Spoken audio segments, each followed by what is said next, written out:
Hi, I'm Neil B. True, and I want to talk to you today about purpose.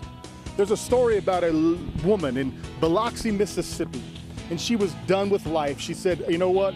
There are things that had happened to her. She was in turmoil and destruction. She didn't know what her life was, direction it was going. And she says, you know what? There's nothing better for me to do than to just go ahead and kill myself.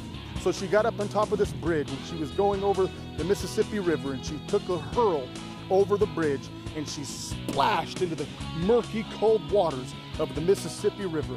And there was a bystander off in the distance that saw this whole thing. And as she was sinking down, she says, I'm not going to get out of this place. I'm going to let this cold kill me, and I'm not going to live the rest of my life. And this bystander ran over to the bridge and he jumped in to save her. And there was something that he forgot. He forgot that he did not know how to swim. And as he began to splash all around and water was going everywhere and he was crying and trying to gasp for air, this woman in the water heard him.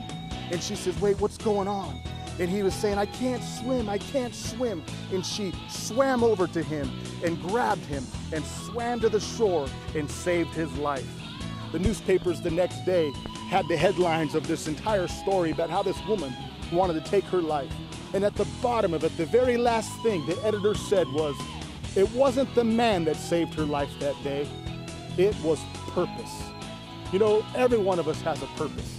It's about finding our purpose and doing it. Ephesians 2:10 says that we are God's workmanship, created in Christ Jesus to do good works, which God has prepared in advance for us to do.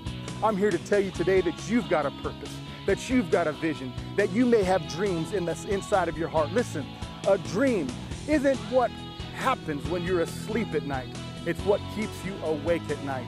I'm here to tell you, find your purpose, pursue it with passion, and do what God has called you to do. And it's then, and only then, where you will feel like you have truly lived.